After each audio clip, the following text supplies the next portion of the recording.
الحمد لله رب العالمين والعاقبة للمتقين الصلاة والسلام على سيدنا محمد وعلى آله وصحبه أجمعين أما بعد அன்பார்ந்த பெரியோர்களே சகோதரர்களே, நாம் இன்ஷா அல்லாஹுடைய கிருபையினால் இன்ஷா அல்லாஹ் சீரத்துன் நபி ஸல்லல்லாஹு அலைஹி வஸல்லம், கண்மணி நாயகம் ஸல்லல்லாஹு அலைஹி வஸல்லம் அவர்களுடைய சீரா பற்றிய ஒரு பாடத்தை இன்ஷா அல்லாஹ் இன்றிலிருந்து தொடராக பார்க்கவிருக்கிறோம். அந்த வகையில் ஆரம்ப கட்டமாக இந்த சீரா என்று வரும் பொழுது சீரத்துன் நபி ஸல்லல்லாஹு அலைஹி வஸல்லம், கண்மணி நாயகம் ஸல்லல்லாஹு அலைஹி வஸல்லம் அவர்களின் சரிதை என்று தமிழிலே சொல்வார்கள்.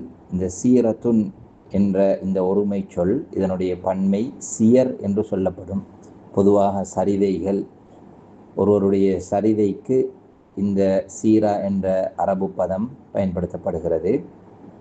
கண்ணியமான பெரியோர்களே சகோதரர்களே, அந்த வகையில் இந்த சீராவை, நபிகளாருடைய சீராவை நாம் முதலில் ஏன் படிக்க வேண்டும், எதற்காக தெரிந்திருக்க வேண்டும், இதை நாம் படிப்பதற்கான இலக்குகளும் நோக்கங்களும் என்ன என்பதை ஆரம்பத்தில் நாம் பார்த்து கொண்டால் நமக்கு இதை படிப்பது மிக இலகுவாக இருக்கும். அதுபோன்று இந்த துறையை, இந்த கல்வியை படிக்கின்ற பொழுது எங்களுக்கு இன்னும் அதிகமான உற்சாகத்தையும் இது இட்டு தரும் என்பதை கருத்தில் கொண்டு ஆரம்பமாக இந்த சீராவை நாம் படிப்பதற்கான இலக்குகளில் மிக முக்கியமான ஒரு இலக்கு தான் ஃபஹ்முல் குர்ஆன் அல் கரீம். சங்கையான குர்ஆனை தெளிவாக நமக்கு புரிந்து கொள்ள முடியும். ஏனென்றால் பொதுவாக வஹியை பொறுத்தவரையில், நபிகளாருடைய வஹியை பொறுத்தவரையில், நபிகளாரின் வஹி எப்பொழுதுமே அவர்களுடைய சரிதையோடு இணைந்ததாகவே இருக்கிறது. நபிகளாருடைய அந்த சரிதைக்கும், அதாவது அவர்களுடைய வாழ்க்கை வரலாறுக்கும் அல் குர்ஆனுக்கும் மிகப்பெரிய ஒரு தொடர்பு இருப்பதை நாம் பார்க்க முடிகிறது. ஆகவே இந்த நபிகளாருடைய இந்த சீராவை நாம் விளங்குகின்ற பொழுது குர்ஆன் ஆயத்துகள் எதற்காக வேண்டி இறக்கி அருளப்பட்டது, அதற்கான அஸ்பாபுகள், காரணங்களை நாம் தெளிவாக புரிந்து கொள்ள முடியும். அதே போன்று அந்த குர்ஆனுடைய போதனைகளை ரசூல் ஸல்லல்லாஹு அலைஹி வஸல்லம் அவர்கள் வாழ்க்கையிலே நடைமுறைப்படுத்தி இருக்கிறார்கள். ஆகவே இந்த குர்ஆனுடைய ஒரு போதனை வருகின்ற பொழுது அதனை நாம் எப்படி செயல் ரூபமாக கொண்டு வருவது என்பதற்கு நபிகளாருடைய சரிதைகள், வாழ்க்கை வரலாறுகள் எங்களுக்கு அழகாகவே துணை புரிந்து கொண்டிருப்பதை நாம் நன்றாக புரிந்து கொள்ளலாம். ஆகவே முதல் கட்டமாக நாம் ரசூல் ஸல்லல்லாஹு அலைஹி வஸல்லம் அவர்களுடைய இந்த சீராவை படிப்பதன் மூலமாக குர்ஆனுடைய போதனைகளையும் அதனுடைய வசனங்களினுடைய மகாசிதுகள், முராதுகள், நாட்டங்கள் என்ன என்பவற்றை தெளிவாக புரிந்து கொள்ள முடியும். இது முதலாவது காரணமாக நாம் பார்க்கலாம். இரண்டாவது, இந்த குர்ஆனுடைய போதனைகளை ரசூல் ஸல்லல்லாஹு அலைஹி வஸல்லம் அவர்கள் வாழ்க்கையிலே பரிபூர்ணமாக இதனை அவர்கள் நடைமுறைப்படுத்தி இருக்கிறார்கள். ஆகவே குர்ஆனுடைய ஆயத்துகளை நாம் நன்றாக புரிந்து கொள்வதற்கு நபிகளாருடைய அல் குதுவா அல் இல்மியா என்று சொல்வார்கள். அதாவது அறிவியல் நடைமுறை, ஒரு முன்மாதிரியான அறிவியல் முன்மாதிரியாக நபி ஸல்லல்லாஹு அலைஹி வஸல்லம் நடந்து காட்டியிருக்கிறார்கள். இந்த குர்ஆனுடைய ஆயத்துகளை தன்னுடைய வாழ்க்கையிலே எல்லா விதமான துறைகளையும் தன்னுடைய வாழ்க்கையில் அவர்கள் நடைமுறைப்படுத்தி இருக்கிறார்கள். இதனை இந்த சீராவை படிப்பதன் மூலமாக நாம் விளங்கி கொள்ளலாம். உதாரணமாக, ஒரு தந்தையாக எப்படி இருக்க வேண்டும், ஒரு கணவனாக, ஒரு லீடராக, ஒரு தலைவராக, ஒரு ஆசிரியராக, ஒரு விவசாயியாக, ஒரு தொழிலதிபராக, இப்படி எங்களுடைய வாழ்க்கைக்கு தேவையான முழுமையான ஒரு முன்மாதிரியான ஒரு நபியாக ஸல்லல்லாஹு அலைஹி வஸல்லம் அவர்கள் இருந்து காட்டியிருக்கிறார்கள். ஆகவே இந்த சீராவை படிப்பதன் மூலமாக எங்களுக்கு இந்த விடயங்களையும் நன்றாக அறிந்து கொள்ளலாம். கண்ணியமான படிக்கின்ற மாணவர்களே, சகோதரர்களே, அது மட்டுமல்லாது, அதாவது சீரா என்பது, வரலாறு என்பது ஒரு சமூகம் கட்டாயமாக தெரிந்து வைத்திருக்க வேண்டிய ஒரு அம்சமாக பார்க்கப்படுகிறது. மூணாவது அம்சமாக நான் சொல்கிறேன். ஏனென்றால் வரலாறு தெரியாத சமூகம் ஒரு காலமும் முன்னேற மாட்டாது. எப்பொழுதுமே எங்களுக்கு எங்களுடைய இஸ்லாமிய வரலாறு அதிலும் மிக முக்கியமாக நபி ஸல்லல்லாஹு அலைஹி வஸல்லம் அவர்களுடைய வரலாறு தெரிந்திருக்க வேண்டும். அப்பொழுதுதான் எங்களுடைய முன்னோர்கள் எப்படி இருந்திருக்கிறார்கள், எங்களுடைய சமூகத்தை எப்படி கட்டி எழுப்ப வேண்டும், அஹ்லாக்கியன் பண்பாடு ரீதியாக மட்டுமல்லாது அவர்கள் ஒரு தொழிலாளியாக, ஒரு தந்தையாக, ஒரு கணவனாக, ஒரு லீடராக, ஒரு தலைமைத்துவத்தில் இருக்கின்ற பொழுது எப்படி இருந்திருக்கிறார்கள் என்பதை படிக்கின்ற பொழுது இந்த சமூகத்தை முன்னேற்றுவதற்கான வழி நமக்கு வகுக்கிறது. வெறுமனையே நாம் தியரிகளை படிக்கின்ற பொழுது அதிலே ஒரு சில குறைகளை நாம் காண முடியும். ஆனால் சீராவோடு சேர்ந்து இந்த இந்த குர்ஆனையும் சுன்னாவையும் தியரிகளையும் படிக்கின்ற பொழுது அது பரிபூர்ணமான ஒரு அறிவை நமக்கு பெற்று தருகிறது. மட்டுமல்லாது எங்களுடைய சமூகத்தை சிறந்த முறையிலே வழி நடத்துவதற்கான ஒரு வழியை வகுக்கிறது என்பதை நாம் பார்க்கலாம். நான்காவதாக ஜியாதத்துல் ஈமான் வல் முஹப்பா, சமூகங்களுக்கு மத்தியிலே, இந்த உம்மத்துக்கு மத்தியிலே ரசூல் ஸல்லல்லாஹு அலைஹி வஸல்லம் பற்றிய ஒரு அன்பை எங்களுடைய உள்ளத்திலே அதிகமாக ஏற்படுத்தும். ரசூலுல்லாஹ்வுடைய வாழ்க்கை வரலாறுகள், அவர்களுடைய வளர்ச்சி எப்படி இருந்தது, அவர்கள் எப்படி நம்பிக்கையோடும் நாணயத்தோடும் நடந்து கொண்டார்கள் என்ற ஒரு முன்மாதிரி மிக்க அழகான இந்த சம்பவங்கள் எங்களுக்கு அழகான பாடங்களை எங்களுக்கு சொல்லித் தருகிறது. அவர்கள் நபி ஸல்லல்லாஹு அலைஹி வஸல்லம் அவர்களுடைய அந்த சீராவை படிக்கின்ற பொழுது நபிகளாரை பற்றிய அன்பும் நேசமும் ஹுப்பும் எங்களுக்கு எங்களுடைய உள்ளத்திலே அதிகரிப்பதை பார்க்க முடியும். இது 4வது காரணமாக நாம் பார்க்கலாம். அது மட்டுமல்லாது நபி ஸல்லல்லாஹு அலைஹி வஸல்லம் அவர்களுடைய சீராவை படிக்கின்ற பொழுது 5வது காரணமாக நாம் பார்க்கலாம். அவர்களுடைய சீராவை படிக்கின்ற பொழுது இஸ்லாத்தினுடைய யதார்த்தம் என்ன, ஹகீகத்துல் இஸ்லாம், இஸ்லாத்தினுடைய யதார்த்தம் என்ன. சில போது எங்களுடைய சமூகத்தில் நாம் சிலரை பார்க்கலாம், அவர்களுடைய வாழ்க்கை நடைமுறையில் இஸ்லாத்தில் சில ஓரிரு வணக்கங்கள் அல்லது சில போதனைகளை மாத்திரம் வைத்துக்கொண்டு அவர்கள் நினைத்து கொள்கிறார்கள் தாங்கள் தான் இஸ்லாத்தை பரிபூர்ணமாக பின்பற்றக்கூடியவர்கள் என்று நினைத்து கொண்டிருப்பதை இன்று சர்வசாதாரணமாக பார்க்கிறோம்.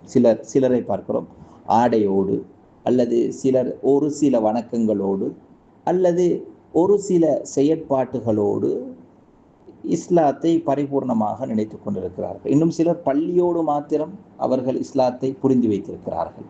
இன்னும் சிலர் ஆடையோடு சுருக்கி கொண்டிருப்பதை பார்க்கிறோம். ஆனால் இது ஒரு சரியான புரிதல் அல்ல. சீராவை படிக்கின்ற பொழுது ஹகீகத்துல் இஸ்லாம், இஸ்லாத்தினுடைய யதார்த்தம் என்ன, ஒரு முஸ்லிம் ஒரு முஃமின் எப்படி இருக்க வேண்டும், அவருடைய வாழ்க்கையில் எப்படி நடந்து கொள்ள வேண்டும், சமூக ரீதியாக, அரசியல் ரீதியாக, கல்வி ரீதியாக, சஹாபாக்களுடைய நிலைப்பாடுகள் எப்படி இருந்திருக்கிறது என்பதை நன்றாக புரிகின்ற பொழுது ஒரு பரிபூர்ணமான முஸ்லிமாக அவருக்கு மாற முடியும். ஆகவே இந்த 5 சுருக்கமான, நிறைய அறிஞர்கள் நிறைய மகாசிதுகளை, இலக்குகளை சொல்லியிருக்கிறார்கள் இந்த சீராவை படிப்பதற்கு. எது எப்படி இருந்தாலும் சுருக்கமாக இந்த 5 இலக்குகளை நாம் கொண்டுதான் இந்த சீரத்து நபி ஸல்லல்லாஹு அலைஹி வஸல்லம் அவர்களுடைய சீராவை நாம் பார்க்கலாம். அதே போன்று இன்றைய பாடத்திலே நாம் சுருக்கமாக பார்க்கின்ற பொழுது சஹாபாக்கள் கூட ரசூல் ஸல்லல்லாஹு அலைஹி வஸல்லம் அவர்களுடைய வாழ்க்கை வரலாறுகளை படிக்கின்ற விடயத்திலே மிக அதிகமாக கவனம் செலுத்தியிருக்கிறார்கள் என்றால் அதனுடைய இலக்குகளை அவர்கள் நன்றாக புரிந்து வைத்திருந்தார்கள். இஸ்மாயில் இப்னு முஹம்மது இப்னு சஅத் இப்னு அபி வக்காஸ் என்று ரலியல்லாஹு அன்ஹு அவர்கள் சொல்கிறார்கள், எங்களுடைய தந்தை எங்களுக்கு ரசூல் ஸல்லல்லாஹு அலைஹி வஸல்லம் அவர்களுடைய யுத்தங்களையும் வாழ்க்கை வரலாறுகளையும் படித்து தரக்கூடியவராக இருந்தால் அதை அடிக்கடி ஞாபகம் ஊட்டுவார். ஒவ்வொரு நாளும் சொல்லிவிட்டு சொல்வார்கள், யா புனைய ஹாதிஹி மஆசிரு ஆபாஇக்கும் ஃபலா துضيعوها, நான் இப்போது உங்களுக்கு சொல்லி தந்த இந்த சரிதைகள் அனைத்துமே உங்களுடைய மூதாதையர்களுடைய அடிச்சுவடுகளாக இருக்கிறது, இவைகளை நீங்கள் வீணடித்து விடாதீர்கள் என்று சொல்வார்கள். அதே போன்றுதான் அலி இப்னு ஹசன் ரலியல்லாஹு அன்ஹு, ஹுசைன், அலி இப்னு ஹுசைன் ரலியல்லாஹு அன்ஹு அவர்கள் சொல்கிறார்கள், நாங்கள் குர்ஆனுடைய சூறாக்களை எப்படி கற்றுக் கொடுக்கக்கூடியவர்களாக இருந்தோமோ, படிக்கக்கூடியவர்களாக இருந்தோமோ, இதே போன்று நபிகளார் ஸல்லல்லாஹு அலைஹி வஸல்லம் அவர்களுடைய வாழ்க்கை வரலாறுகளை படிக்கவும் படித்து கொடுக்கக்கூடியவர்களாகவும் இருந்தோம் என்று சொல்கிறார்கள். என்றால் இந்த நபிகளாருடைய வாழ்க்கை வரலாறு சரிதைகள் எந்த அளவு முக்கியத்துவம் வாய்ந்ததாக காணப்படுகிறது. அல்லாஹு தஆலா கூட குர்ஆன் சொல்கிறான், லகத் கான ஃபீ கஸஸிஹிம் இப்ரா. முன்னைய நபிமார்கள் அவர்களுடைய சம்பவங்களிலே உங்களுக்கு படிப்பினை இருக்கிறது, பாடம் இருக்கிறது. வாழ்க்கைக்கு, உங்களுடைய குழந்தைகளுக்கு, உங்களுடைய பெற்றோர்களுக்கு, உங்களுடைய பாடசாலை மாணவர்களுக்கு, அரசியல்வாதிகளுக்கு, இப்படி அடுக்கிக் கொண்டே போகலாம். ஒவ்வொரு தனி மனிதர்களுக்கும் இந்த வாழ்க்கை வரலாறுகளிலே படிப்பினை இருக்கிறது. லிஉலில் அல்பாப், புத்திசாலிகளுக்கு, சிந்திக்கக்கூடியவர்களுக்கு, யோசிக்கக்கூடியவர்களுக்கு படிப்பினை இருக்கிறது என்று குர்ஆன் பேசுவதை பார்க்க முடிகிறது. இதே போன்று அல்லாஹ் தஆலா சொல்கிறான், லகத் கான லகும் ஃபீ ரசூலில்லாஹ், அல்லாஹுடைய தூதருடைய வாழ்க்கையிலே அவர்களிலே உங்களுக்கு உஸ்வத்துன் ஹசனா, அழகிய முன்மாதிரி இருக்கிறது என்பதாக அல்லாஹ் தஆலா சொல்கிறான். ஆகவே உஸ்வா ஹசனா என்று வரும் பொழுது சாதாரணமான ஒரு முன்மாதிரி அல்ல. நபிகளாருடைய வாழ்க்கையை படித்து அதை வாழ்க்கையில் நடைமுறைப்படுத்துகின்ற பொழுது ஒரு அழகிய முன்மாதிரியாக, ஒரு முன்மாதிரி உள்ள ஒரு ரோல் மாடலாக சமூகத்திலே அந்த மனிதர் நடமாடுவதை எங்களால் பார்க்க முடியும். ஆகவே இவ்வளவு சிறப்புகளை கொண்டதாக இந்த சீரா இருப்பதை நாம் பார்க்கிறோம். இது ஒரு சாதாரணமாக நாம் சுருக்கமாக ஞாபகமூட்டிய விடயம்தான். ஆனாலும் இதனை படிக்கின்ற விடயத்திலே அதிகமாக கவனம் செலுத்த வேண்டும். முடிந்த அளவு குறிப்புகளை எடுத்துக்கொள்ள வேண்டும். இதில் மிக முக்கியமாக இது படிப்பது இதை ஒரு நாம் கோர்ஸாக முடித்து விடாமல் எங்களுடைய வாழ்க்கையிலே நடைமுறைப்படுத்துகின்ற எங்களுடைய குழந்தைகளுக்கு, எங்களுடைய குடும்பத்தினர்களுக்கு, எங்களோடு இருக்கின்ற நண்பர்களுக்கு இதை நடைமுறைப்படுத்துகின்ற பழக்கத்தை நாம் அதிகமாக உருவாக்கி கொள்ள வேண்டும். இதுதான் இதனுடைய முக்கியமான இலக்கு. வெறுமனையை தியரியாக படித்துவிட்டு சென்றால் அதில் எந்த அர்த்தமும் பிரயோசனமும் இருக்காது. ஆகவே படிக்கின்ற பொழுது எங்களுடைய நீயத்துகளை, தூய்மையான எண்ணங்களை நாம் உருவாக்கி கொள்ள வேண்டும். அந்த எண்ணங்களோடு படிக்கின்ற பொழுதுதான் அதற்கான பரிபூரணமான கூலியை நாம் அடைந்து கொள்ள முடியும். ஆகவே அல்லாஹு தஆலா நாயன் இன்ஷா அல்லாஹ் எங்களுடைய இந்த பாடத்தை தொடராக இன்ஷா அல்லாஹ் முழுமையாக நாம் இந்த புத்தகத்தை நாம் வாசித்து முடிக்க வேண்டும். அதை முடிப்பதற்கு முயற்சிக்க வேண்டும்.